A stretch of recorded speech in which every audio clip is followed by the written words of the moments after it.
स्वागत है आप सभी का आज की वीडियो में। तो आज की वीडियो में आप लोग सीखने वाले हैं कक्षा 9 गणित का चैप्टर नंबर 4 है दो चरों वाले रैखिक समीकरण युग्म। तो प्रश्नावली 4.1 के ये दो प्रश्न दिए गए हैं, तो इन सभी को हमें हल करना है। जो प्रश्नावली 4.1 है ये आपके लिए एकदम इम्पोर्टेंट प्रश्नावली होने वाली है। तो आइए देखते हैं इसका जो प्रश्न नंबर 1 है।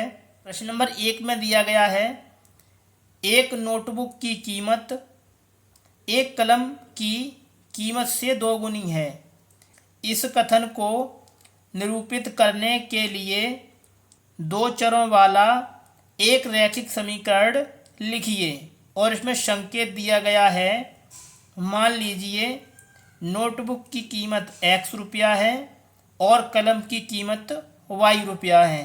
प्रश्न को हल करने से पहले आइए पहले जान लेते हैं चर और अचर के बारे में। उसके बाद में एकदम अच्छे तरीके से आपको जो प्रश्न नंबर 1 और 2 है इसको समझाएंगे। तो पहले सीखेंगे चर के बारे में। तो देखिए चर क्या होते हैं। जो भी ABCD के अक्षर होते हैं ये होते हैं चर, यानी कि जिनका मान बदलता रहता है। ठीक है, जैसे आपका x हो गया, y है, z है, p हो गया आपका, ठीक है, q है, r है। यानी कि जो भी ABCD के अक्षर हैं वो सभी क्या हैं, चर हैं, क्योंकि इनके जो मान हैं ये हमेशा बदलते रहते हैं। किसी समीकरण में x का मान 4 होता है और कहीं पर x का मान 2 होता है। इसी प्रकार से इन सभी के मान जो हैं बदलते रहते हैं। तो चर होते हैं, ABCD के जो अक्षर हैं ये सभी चर कहलाते हैं। ठीक है, इसी प्रकार आपको समझना है अचर के बारे में। तो जो भी संख्याएं होती हैं, जैसे 1 है, 2 है, 3 है, 4 है, 5 है, इस तरीके से। ठीक है, यानी कि जिनका मान नहीं बदलता है, यानी कि जो 1 है इसको हम 1 ही पढ़ेंगे। तो अचर क्या होते हैं, जो भी हमारी गिनती हैं वो सभी क्या हैं, अचर हैं। तो इन सभी को आपको याद में रखना है। आगे आपको समझना है, इसमें दिया है दो चरों वाले रैखिक समीकरण युग्म। तो आपको समझना है कि दो चर वाले रैखिक समीकरण किस तरीके के होते हैं। तो आइए इसको समझ लेते हैं। तो इसमें दिया गया है दो चर वाले। तो पहले आपको समझना है कि दो चर वाले रैखिक समीकरण युग्म का जो व्यापक रूप होता है, तो इसको लिखेंगे, ये होता है व्यापक रूप। ये होता है दो चर। तो आपको क्या लिखना है, दो चर, इस तरीके से लिखना है, AX plus BY plus C बराबर 0। ये होता है दो चर वाले रैखिक समीकरण युग्म का व्यापक रूप। ठीक है, तो आइए अब हल करते हैं प्रश्न नंबर 1 को। प्रश्नावली 4.1 का जो पहला प्रश्न है इसमें दिया गया है एक नोटबुक की कीमत एक कलम की कीमत से दोगुनी है। ठीक है, इस कथन को निरूपित करने के लिए दो चरों वाला एक रैखिक समीकरण लिखिए। तो आपको क्या करना है, दो चर वाला एक रैखिक समीकरण आपको लिखना है। और इसमें संकेत दिया गया है, मान लीजिए नोटबुक की कीमत x रुपया है और कलम की कीमत y रुपया है। यह आपको प्रश्न में दिया गया है। ठीक है, तो आइए देखते हैं इसको आप किस तरीके से हल करेंगे। सबसे पहले आपको क्या करना है, नोटबुक की कीमत और कलम की कीमत को x और y के बराबर मान लेना है। तो यहाँ लिखेंगे, माना नोटबुक की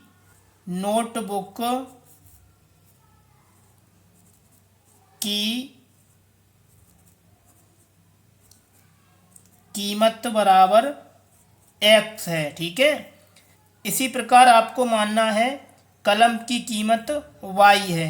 तो यहाँ लिखेंगे तथा कलम की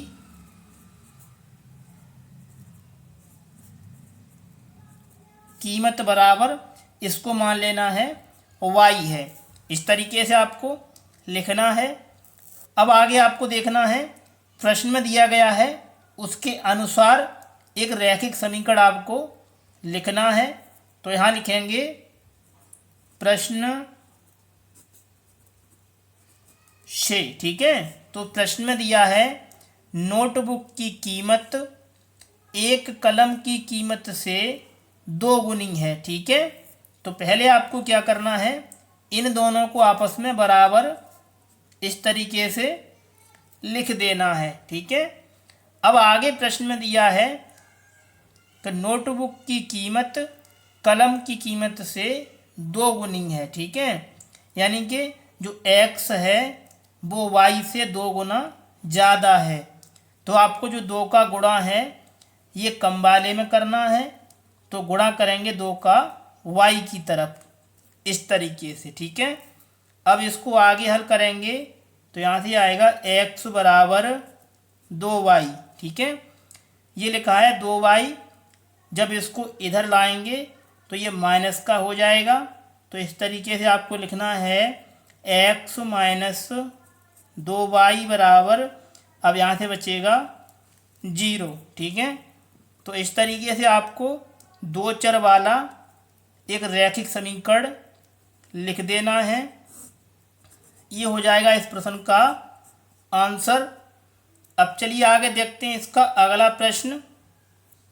तो इसका प्रश्न नंबर 2 दिया है, निम्नलिखित रैखिक समीकरणों को ax plus by plus c बराबर 0 के रूप में व्यक्त कीजिए और प्रत्येक स्थिति में a, b और c के मान बताइए। तो प्रश्न नंबर 2 के ये 8 पार्ट दिए गए हैं। तो इन सभी में हमें a, b और c के मान ज्ञात करने हैं।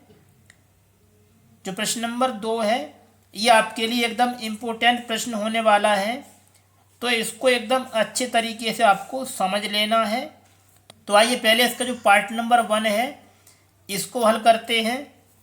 तो दूसरे का जो पहला पार्ट है इसमें दिया है 2x प्लस 3y बराबर 9.35 और इस पे लगा हुआ है ये वार, ठीक है। तो पहले आपको क्या करना है, ये लिखा हुआ है 9.35 पे बार, इसको उठा के लेके आएंगे बराबर चिन्ह के आगे। तो ऐसे इस तरीके से आपको लिखना है 2x प्लस 3y, जब इसको लेके आएंगे बराबर चिन्ह के आगे तो ये हो जाएगा माइनस का, तो लिखेंगे 9.35 और इस पे लगा हुआ है ये बार, ठीक है, बराबर। अब यहाँ से बचेगा 0, ठीक है। अब आगे आपको क्या करना है, ये समीकरण प्राप्त हुआ है, इसको मान लेना है समीकरण नंबर 1, ठीक है। अब देखिए आगे आपको क्या करना है, आपको लिखना है समीकरण 1 की तुलना, ये लिखा हुआ है इसका व्यापक रूप ax plus by plus c बराबर 0। तो इसको यहाँ लिखेंगे ax plus by plus c बराबर 0 से करने पर, ठीक है।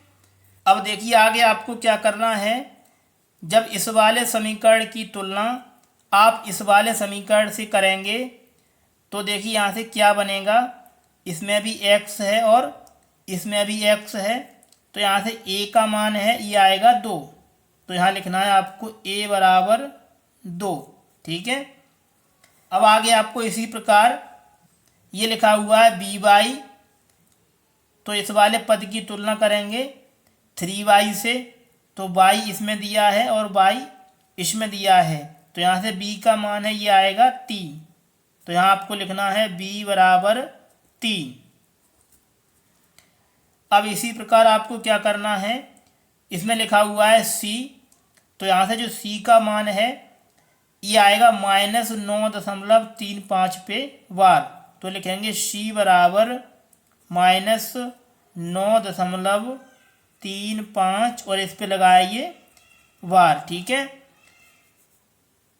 तो इस तरीके से आपको a, v और c का जो मान है ये ज्ञात कर देना है।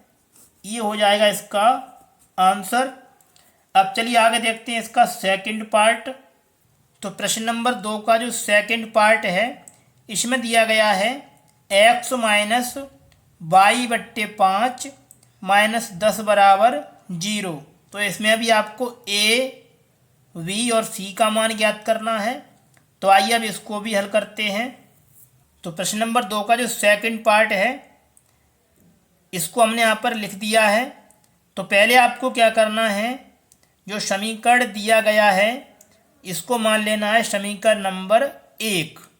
ठीक है, अब आगे आपको क्या करना है, इसमें लिखा है समीकरण 1 की तुलना, तो आपको इसमें भी लिखना है। यहाँ लिखेंगे समीकरण 1 की तुलना ax plus by plus c बराबर 0 से करने पर।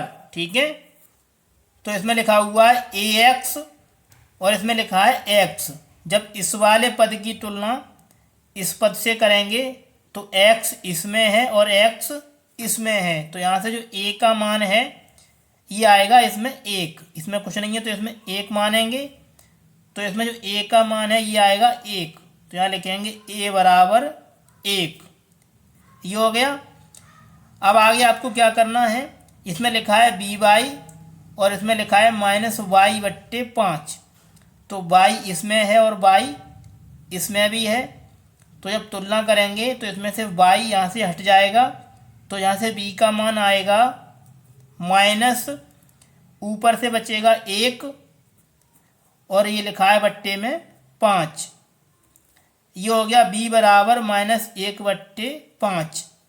अब आपको ज्ञात करना है c का मान, तो यहाँ लिखेंगे c बराबर, तो यहाँ से निकालेंगे c का मान, तो इसमें लिखा हुआ है -10, तो यहाँ से लिखेंगे c बराबर -10।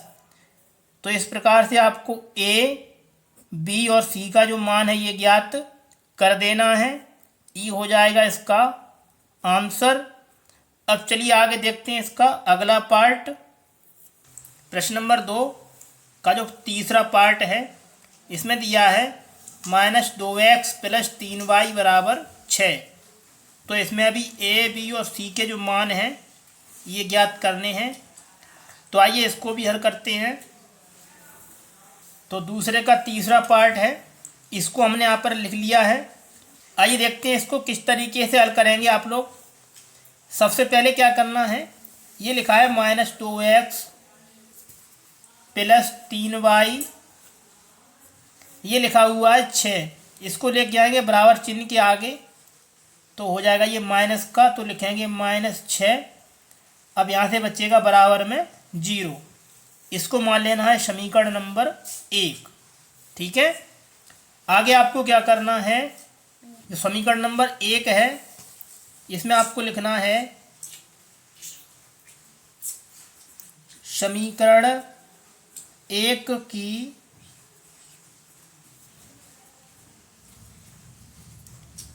तुलना ax plus by plus c बराबर 0 से करने पर। जो समीकरण नंबर 1 दिया है इसकी तुलना आपको ax plus by plus c बराबर 0 से करनी है। अब देखिए x इसमें है और x इसमें है, तो यहाँ से जो a का मान है ये आएगा -2, तो लिखेंगे a बराबर -2। अब निकालेंगे बी का मान। तो देखिए y इसमें है और y इसमें है, तो यहाँ से जो b का मान है ये आएगा प्लस का t, तो लिखेंगे b बराबर t। ठीक है, अब निकालना है आपको c का मान। तो जो c का मान है ये है इसमें माइनस का 6, तो लिखेंगे c बराबर माइनस 6।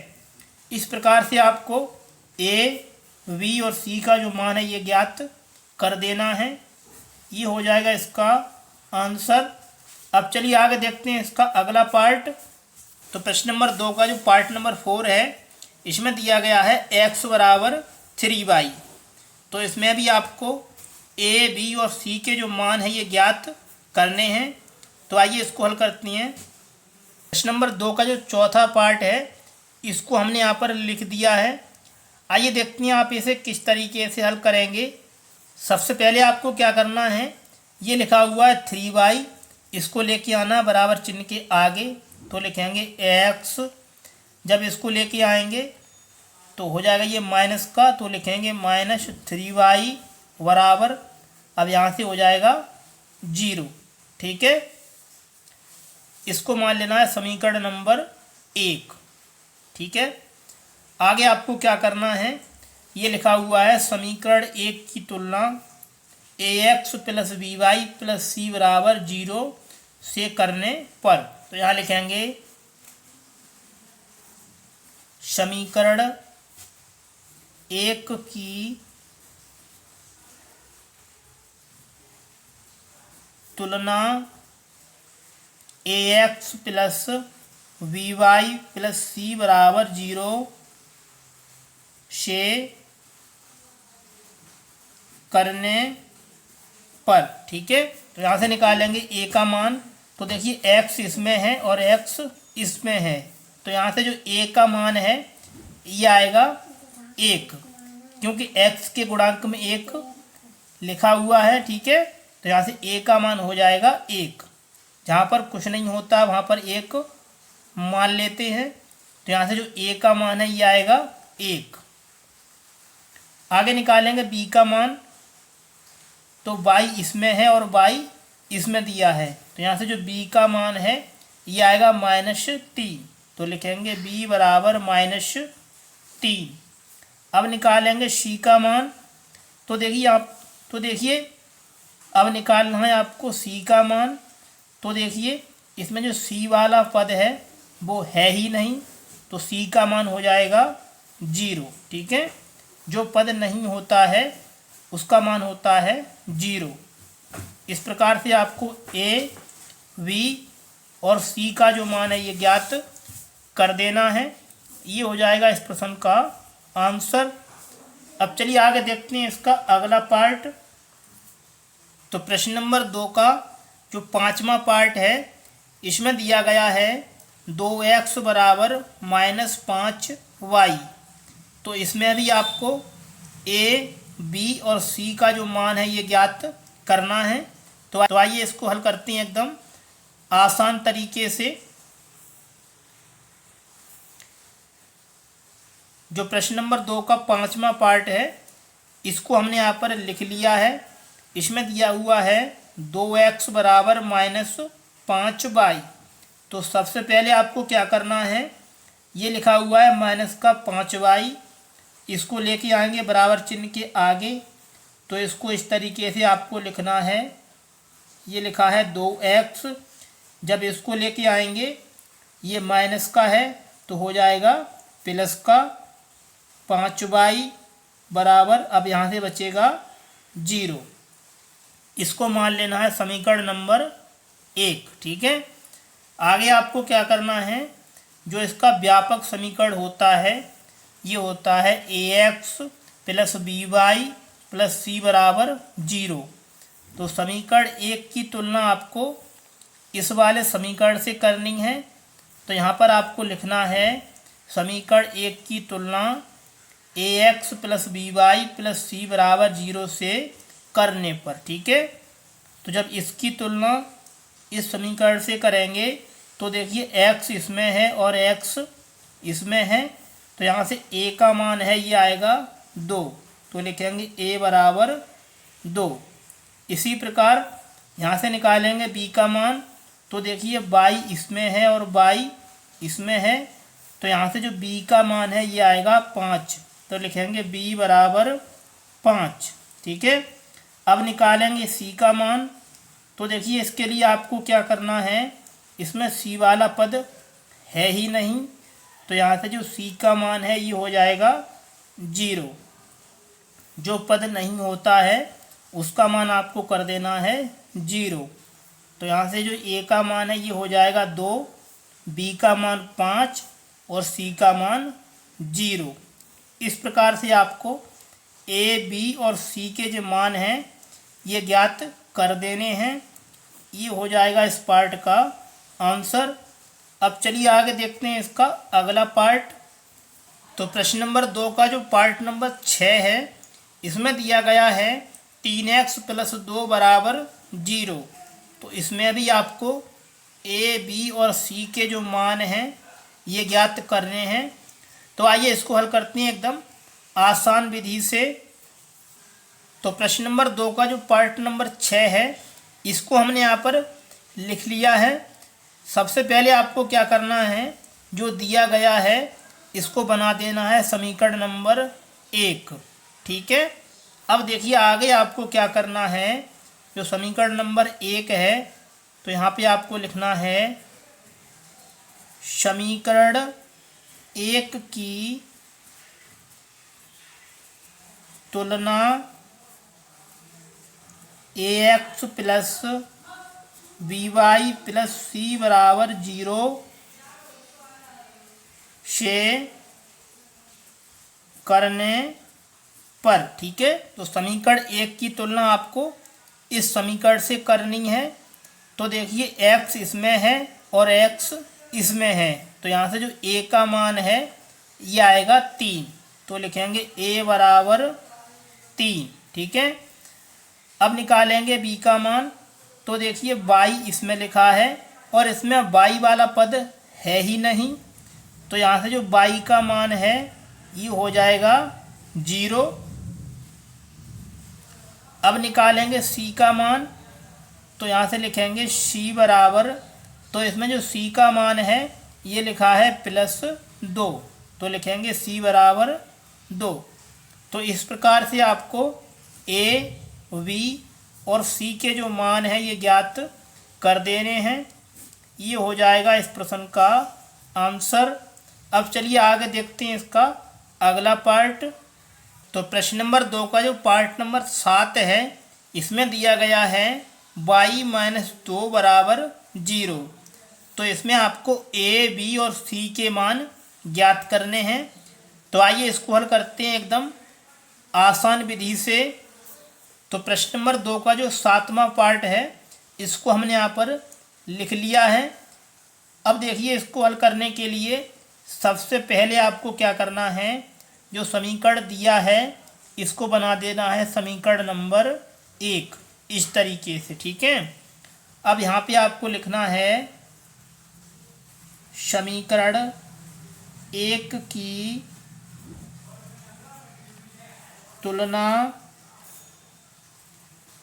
ax + by + c = 0 से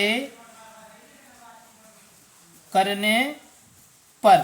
ठीक है, आपको क्या करना है, जो समीकरण नंबर 1 दिया है इसकी तुलना आपको ax + by + c = 0 से करनी है। देखिए इसमें लिखा है ax और इसमें x वाला पद है ही नहीं, तो यहाँ से जो a का मान है ये आएगा 0। समीकरण में जो भी पद नहीं होता है उसको मान लेते हैं 0। तो इसमें ax वाला पद नहीं है, तो यहाँ से जो a का मान है ये आएगा 0। अब निकालेंगे b का मान।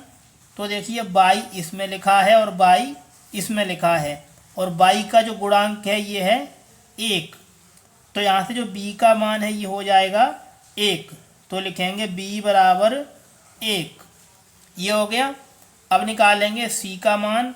तो लिखेंगे c बराबर, c का मान होता है अचर संख्या, तो इसमें लिखा हुआ है -2, तो लिखेंगे c बराबर 2। तो इस प्रकार से आपको ए, वी और सी का जो मान है ये ज्ञात कर देना है। ये हो जाएगा इस पार्ट का आंसर। अब चलिए आगे देखते हैं इसका अगला पार्ट।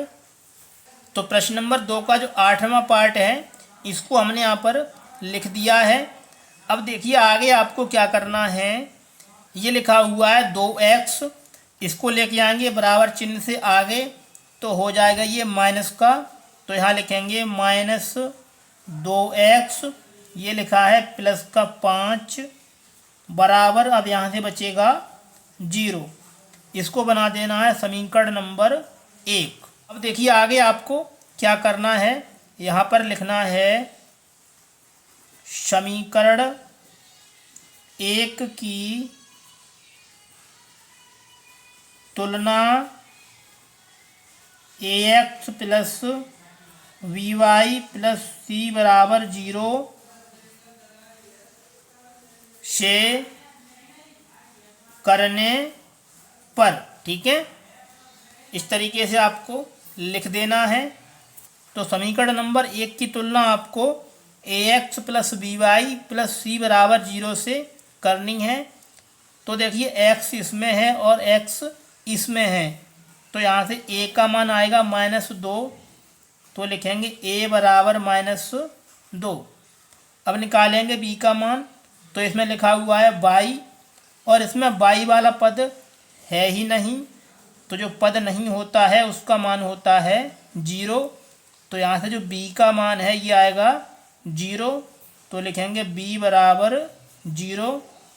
अब निकालेंगे c का मान, तो लिखेंगे c बराबर, c का मान होता है अचर संख्या, तो इसमें लिखा है प्लस का 5, तो c का मान आएगा 5। तो इस प्रकार से आपको a, b और c का जो मान है ये ज्ञात कर देना है। ये हो जाएगा इस प्रश्न का आंसर। यदि आप लोगों को वीडियो में कोई भी स्टेप समझ में नहीं आई है तो वीडियो को एक बार पुनः अवश्य देख लें। प्यारे बच्चों, यदि आपको हमारी ये वीडियो पसंद आई है तो वीडियो को लाइक करके हमारे चैनल को सब्सक्राइब अवश्य कर लें। तो चलिए दोस्तों, मिलते हैं आपसे अगली वीडियो में नए प्रश्नों के साथ। तब तक के लिए आप लोग अपनी अच्छे से पढ़ाई करते रहिए।